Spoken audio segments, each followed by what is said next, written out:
One of the big questions coming out of Saturday's UFC 305 main event is what is going to be next for Israel Adesanya. The former middleweight champion is 35 years old, and he has now lost 3 of his last 4 fights. It was a really tough loss, and I think it's safe to say that Dricus du Plessis, for the most part, is either going to fight Sean Strickland or the winner of Robert Whittaker and Khamzat Chimaev, which is coming up later this year at UFC 308. But what's going on with Izzy? That's what we're going to talk about in today's video. My name is James Lynch, so I'm going to go through a bunch of different scenarios that I think could play out, and I'm going to, at the end, tell you the one I think makes the most sense for Adesanya to get back to title contention, because again, he's in a really rough spot right now after getting submitted by du Plessis in the very 4th round. So in the 4th round, I should say. So I think first and foremost, I mentioned the age there with Adesanya. The best way for Adesanya to get back to prominence is to keep active. I think it's really important for him to not sit on the sidelines or take any major time off like he did in the last fight with Sean Strickland. I mean, certainly understandable. We know that he felt like there was a lot going on and he needed the break, but he can't have a break like that after this fight, and I don't think he will. I think Adesanya is very much hungry to get back in there. So the quickest way, like I said, for him to get back to prominence is to keep active, and the way you keep active is staying on standby, and I really think it's in Adesanya's best interest to stay on standby for the Robert Whittaker and Khamzat Chimaev fight. I know that's in Saudi Arabia, but if I'm Adesanya, make sure you're ready to go in case something happens in this fight, and if history's shown us anything, something could happen in this fight. Knock on wood it doesn't. I do want to see this fight happen, but Khamzat Chimaev unfortunately has had a not so good track record over the last little bit of making it to fight. So if I'm Adesanya, stay on standby to potentially fight Whittaker again. I know some people will be like, James, he's beat Whittaker twice. What's the point? Well, Adesanya now is on a 2-fight losing streak himself. Robert Whittaker, he would, I'm sure, love to avenge those 2 losses to Adesanya. The second fight especially was very close. That's one that could have gone either way. It did go to Adesanya's favor, but I think that's a fight that could be justified if Chimaev's out. Now, the other way around, if Whittaker for some reason's out, can you imagine how big of a fight that would be in Saudi Arabia if Khamzat Chimaev and Israel Adesanya fought each other? That's a mega fight. That's a fight a lot of fans have wanted to see. And style-wise, I know what people are thinking. That's not a great style matchup for Adesanya. What just happened on Saturday? He got submitted. He got taken down. That certainly could be the case. But one of the things I've said about Khamzat Chimaev is he's not had a lot of success against ranked middleweights. He hasn't fought a ranked middleweight yet. And he hasn't fought guys that are really big. And Adesanya is pretty big for the weight class. He's tall. He's lanky. Can Chimaev get a takedown on Israel Adesanya? I don't know yet. That's why we want to see the Whittaker fight. Can he go out there and steamroll him like Chimaev has done to so many other opponents? So I have some questions, because if Chimaev can't in a hypothetical Adesanya fight and the fight goes longer, who would you take in a 5-round fight? I'd take Adesanya, because we've seen him go the 5 rounds and have good cardio, and that's not necessary. That's kind of a kryptonite, let's be honest here, with Khamzat Chimaev. So that to me is a thing that I think Adesanya should be looking at. Stay ready for this fight going on at UFC 308, which is going to be taking place in October. Okay, another option is this weekend's fight. At the time we're recording this, we've got the Jared Cannonier and Caio Borralho fight. I know people didn't like the first fight between Jared Cannonier and Borralho in this one. Sorry, I'm trying to get rid of this ad. It's not leaving. I don't know why. Damn Tapology. I know they got to make their money. Let me see if I refresh. There we go. It looks better. Yeah, like that's an option too, especially if Jared wins, right? Like if he goes out there and gets it done. I know that's not a really appealing rematch, but if you look at the rankings right now, Cannonier's ranked number 5. Everyone else is booked right now, so that could be another option too. I think if Borralho wins as well, that's another fight you could potentially look at as well, just because I think Adesanya, he didn't look bad on the weekend. Yes, he lost, but his striking still looked fine. He was certainly looking better than du Plessis on the feet.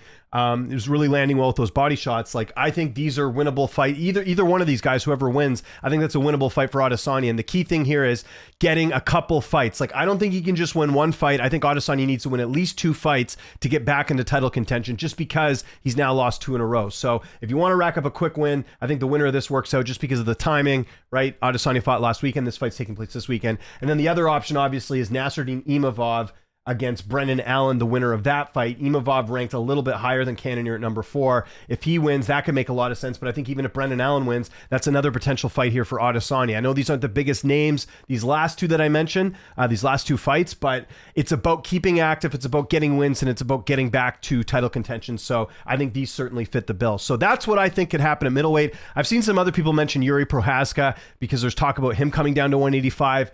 I don't know if that's a fight either of them want. For Adesanya, him and Prohaska have the same management. I think they're pretty friendly. I don't know if that's a fight that either want to have. And honestly, I don't know if that's the best idea for either fighter. I mean, Yuri's a very wild guy. Obviously, won't really have to worry too much about the takedowns and, submissions with Yuri, although Yuri does have a ground game. Yuri's more of a striker. I think, and I think for Yuri, like, do you want to fight another really good striker again after getting knocked out by Pereira 2 times? I don't know if that's really the best move either. So I'm kind of disqualifying Yuri from this conversation. Plus, I don't know how realistic it is about him moving down to 185. Apparently, as an announcement that we're going to hear this week. So maybe keep tabs on that. So this is what I kind of thinking right now at middleweight.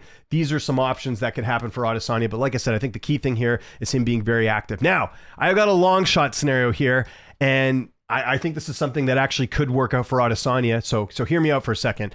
If Adesanya, decides that, listen, it's not worth climbing the hill back up at 185, I think there's a very good chance that we could see him potentially go to 205 pounds again. Now, I know what you're thinking. James, Adesanya moved up to 205 pounds a couple of years ago, and it didn't go so well against Jan Blachowicz. He got taken down the whole time he got out wrestled. He didn't end up winning that fight. That was the first loss of Adesanya's in the UFC. I get that. But I think that there's 2 opponents for Adesanya that I think could make sense and get him rushed to a title shot. Because here's the difference between Adesanya fighting at 185 and 205.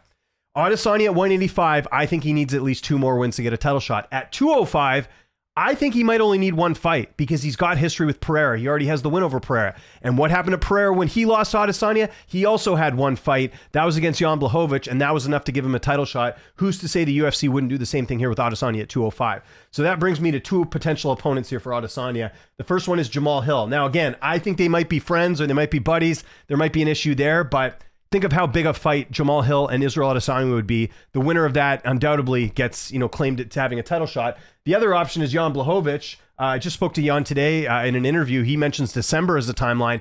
Jan Blachowicz, Israel Adesanya rematch in December. If Adesanya wins that fight, he could potentially get a title shot. I think that's completely fair. And again, I know I mentioned it there that Jan already defeated him, but that fight was a couple of years ago. Jan's a little bit older. I think that's a possibility of Adesanya maybe defeating him this time. That fight was back in 2021, so a couple of years ago. Yes, Adesanya's older too, but again, the way he looked on Saturday, I didn't think Adesanya looked like he was totally out of place. Like I said, I thought he looked good on the feet, so I do think if he was to fight Jan Blachowicz again, I think there's a possibility of him winning that. So those are 2 opponents at 205, and then that would get him a title shot against Pereira. And we know right now with the fact that they booked Khalil Roundtree and Alex Pereira that the UFC really just wants to put on entertaining fights with Pereira. They're not, it seems like they really do not want to do Magomed and Ankalaev. So I think if Adesanya was to move up, it would only need 1 win, and that gets him the title shot there. So those are all the scenarios I could think of that could happen for Israel Adesanya. I'm curious to think what your scenario, if there's any scenarios that maybe I'm missing here, but I kind of covered all bases. But the best option I think for Adesanya is what I said off the top. I think he should stay on standby for Whitaker and Chimaev because, again, it's in the Middle East. They want big fights. I don't know what the distance is from Abu Dhabi to New Zealand, but I'm sure it's doable. But if I were him, I would stay on standby for that because, again, that's like a number 1 contenders fight, right? And so if Adesanya was able to step in, I don't think any fan's going to complain if either of these guys are out and you replace it with Adesanya. And if Adesanya is able to go out there and win, then he's right back to the promised land. And listen, let's say Adesanya gets one of these fights. Let's say Whitaker's out and he fights Chimaev and Chimaev beats him, or vice versa. He fights Whitaker and Whitaker beats him. Then all the more reason to move up to 205 because if he gets 3 losses in a row, then I think there's a real hard chance of him ever getting back to a middleweight title shot. And I think that's where we can start this now. But again, I think the key thing here for Adesanya is don't wait on the sidelines too long. You're 35 years old. You got to get in there and you got to be active and you got to remind people that you are still a contender in this weight class. And I think by doing that is keeping active. So I want to know what you guys think in the comment section below. Which scenario here do you think plays out the best? And is there one potential opponent that you think is better than the other? I'm curious. I'm looking at all options here. Looking at the rankings, looking at sort of everything that's at play here. I think realistically, if he's able to slide into a Whitaker Chimaev fight, I think that could definitely be the right move for him. And if that doesn't happen, if I have to pick a second place, I think if Imavov beats Allen, I think that's maybe the next fight for him because I think that's a winnable fight for Israel Adesanya, and I think that's a fight that could potentially happen by the end of the year. I know it's end of September, but I mean, if you're either of those guys and you have the opportunity to fight Adesanya, I think you take it. So we'll see what happens. Follow me on Twitter, TikTok, Instagram, @LynchOnSports. In the comments, let me know who you want to see Adesanya fight next or what scenario you think plays out best. I would love to hear from you.